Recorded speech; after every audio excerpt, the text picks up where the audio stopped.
दाइनथि गुरुदेव कालीचरण ब्रह्म बान्थाखौ होबाय गुरुदेव कालीचरण ब्रह्म ट्रास्टआ थेर-बेथेर जालांनो हमनाय बर' हारिखौ ब्रह्म धोरोमनि गेजेरजों समाजाव फोसाबनाय आरो सोलायनाय लाबोनानै गेरेमसा बर' हारि दानायाव बिहोमा होलांनाय गुरुदेव कालीचरण ब्रह्मनि 167थि जोनोम सानजों लोब्बा लाखिनानै दाइनथि गुरुदेव कालीचरण ब्रह्म बान्थाखौ सानै समाज सिबियारि बिथांमोननो गथायो। नंगौ गुबुन गुबुन थावनियाव बोसोरफ्रोमबो खुंबोनाय बायदिनो देग्लायबो अदालगुरि फरायसालिमानि अडिटोरियामाव 167थि गुरुदेव कालीचरण ब्रह्मनि जोनोम सान फालिनाय आरो दाइनथि गुरुदेव कालीचरण ब्रह्म बान्था 2026 हाबाफारिखौ खुंफुंलाङो।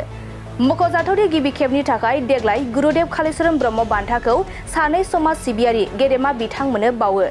बे बान्थाखौ आजावनो हायो दिल्लीनि समाज सिबियारि रमेश चन्द्र भारद्वाज आरो बारग' एमएलए दुलाराय बर' फरायसा आफादनि बारग' आफादगिरि रुंसारि करेन्द्र बसुमतारी बिथांमोननो बावो आरो रमेश चन्द्र भारद्वाज आरो रुंसारि करेन्द्र बसुमतारी बिथांनि अनजालि बिसि साबासि बसुमतारी बिथांमोना बान्थाखौ आजावो। बे हाबाफारिजोंनो लोब्बा लाखिनानै बिजाब बेखेवनाय हाबाफारियाव बाहागो लानानै बेखेवना होयो आसामनि बारग' मन्थ्रि उरखावगोरा ब्रह्म बिथाङा। लोगोसे बर' थुनलाइ आफादनि गाहाय नेहाथारि नीलकान्त गयारी, एबसुनि आफादगिरि खोरोमदाव औवारी, एबसुनि बारग' आफादगिरि दिपेन बर', दुलाराय ब्रह्म धोरोम आफादनि आफादगिरि पतेन्द्र ब्रह्म बिथांमोना आलासि महरै बे हाबाफारियाव बाहागो लायो।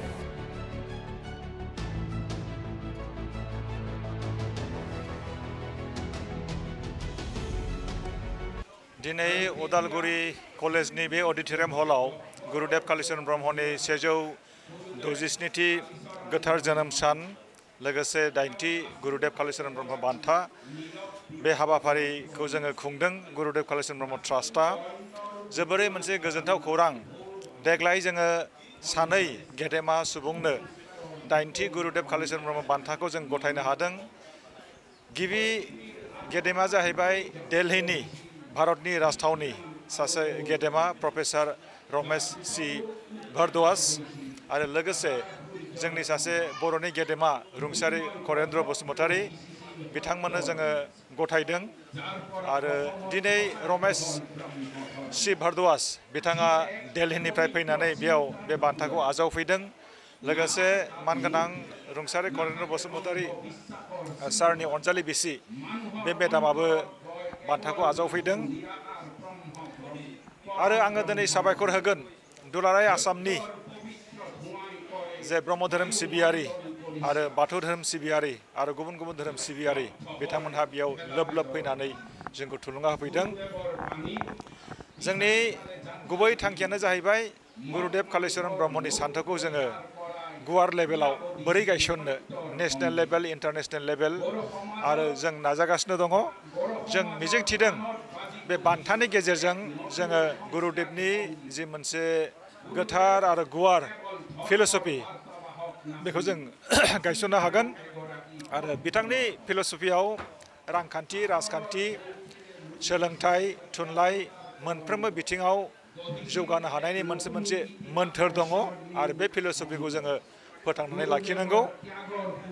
बुंनांगोन जाय बान्थाखौ जों बिथांमोननो गथायदों बिथांमोननि बे बिहोमाखौ जोङो दिनै मान होदों आरो जोङो बाख्नायनाय मोन्दों रायजोफोरनिफ्रायबो जे ट्रास्टआदि बे रोखोमनि खामानिखौ मावनानै दिन्थिदों आरो बेनि थाखाय जोंबो साबायखर बावदों। आरो बे ट्रास्टआव जोङो गथायफानो मोन्दों सासेयाव 1 लाख नोगोद रां, इन्दिजि दङ आरो साइटेसन दङ, मेमेन्ट' दङ। बेखौ जोङो गथायफानो मोन्दों। जोबोरै जोङो थुलुंगाखांनाय मोन्दों।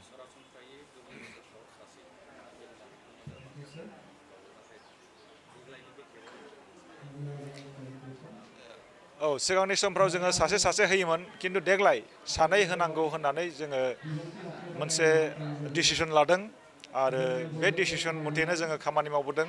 आरो थारैनो जाय नमिनि बिथांमोननि जोङो डाटाखौ मोननो हादों पेनेल बर्डनिफ्राय बेखौनो जोङो जुरि बर्डनो गथायदों आरो जुरि बर्डआबो नायबिजिरै बे सानै गेदेमानि जि कन्ट्रिबिउसन बेखौ जोबोरै बाख्नायदों बिथांमोनहा आरो बिथांमोनहा जोंनो रेकमेन्ड खालामहरदों जे जुरि बर्डआ बे सानै गेदेमाखौ सायख'बाय, दा ट्रास्टआ बेखौ एप्रभेल होनांगौ।